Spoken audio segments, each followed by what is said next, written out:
Hey everyone, it's Dr. A, and in this video, we're going to discuss the pathway of blood flow through the heart.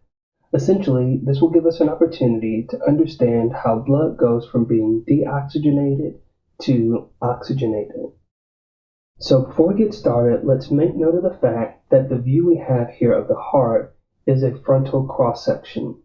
And what we'll do is identify some of the essential anatomy as well. I'll start by placing the key on the screen here with the abbreviations we'll use to identify these structures. Let's start labeling on the left-hand side of the screen, which would technically be the right side of the patient's heart.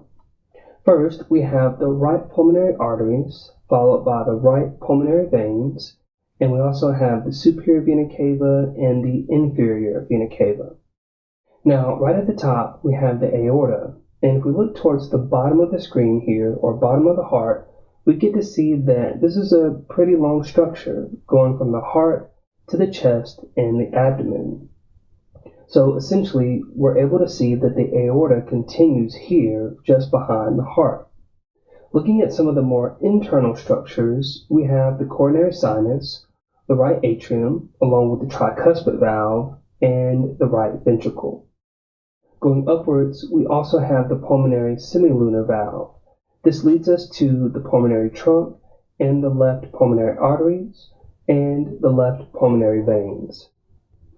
Going more interior again, we have the left atrium, the mitral valve, also sometimes called the bicuspid valve, and the left ventricle. Going upwards, we have the aortic valve, which will ultimately lead us back to the aorta. And if we look right in between the right and left ventricles, we have the interventricular septum. Okay, so now that we have those structures labeled, let's discuss the pathway in which blood flows through the heart.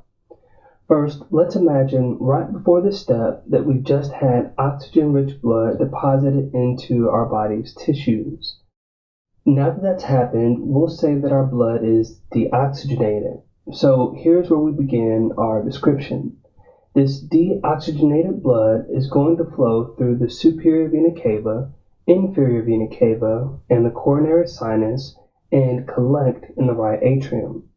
Now, one of the things that's helpful for us to note here is that it's the superior vena cava that's collecting blood from the upper extremity, the inferior vena cava that's collecting blood from the lower extremity, and the coronary sinus that's collecting blood from the heart itself. In our next step, the right atrium contracts, and this sends blood through the tricuspid valve, allowing it to fill and enter the right ventricle. Now, one other thing to note here, the tricuspid valve's job is to ensure that there isn't any backflow of blood from the ventricle into the atrium. In our third step, we'll note that the right ventricle contracts, and this sends blood through the pulmonary semilunar valve, and from there into the pulmonary trunk. Now, from the pulmonary trunk, the blood will then flow through the pulmonary arteries and to the lungs to become oxygenated. So now that the blood has become oxygenated, it returns to the heart via the pulmonary veins and is deposited into the left atrium. Now, the left atrium will contract and the oxygenated blood will flow through the mitral valve and into the left ventricle.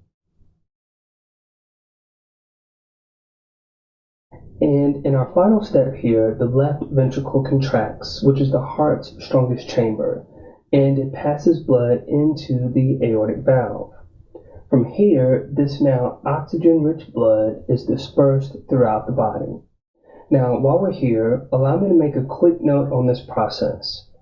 Throughout our noting of the steps in which blood flows through the heart, I've mentioned the ventricles and the atria contracting separately. However, to be more precise, the ventricles contract at relatively the same time. And the same is true of the atria. They also contract at relatively the same time. Now, here's an image that helps to revisit each of the steps that we've just discussed. So feel free to pause the video here to capture these in your notes. And right after you've done that, we'll add one final layer to the notes as well. So as we reviewed the sequence of events for the pathway of blood flowing through the heart, what you may have noticed is that the right side of the heart is responsible for what we call pulmonary circulation. In other words, it's the transfer of deoxygenated blood into the heart and then into the lungs to become oxygenated. And the left side of the heart is primarily responsible for sending the oxygenated blood throughout the body so that oxygen-rich blood is deposited into the body's tissues. So collectively, we call this systemic circulation. So let's briefly label our steps here to identify which fall under pulmonary circulation and which fall under systemic circulation. Essentially, steps 1 through 4 represent pulmonary circulation, so we'll add the letters PC near those steps. And as you might imagine, steps 5 through 7 represent systemic circulation. Well, thank you for watching this video. I hope it's been helpful, and I look forward to connecting with you again in the next one.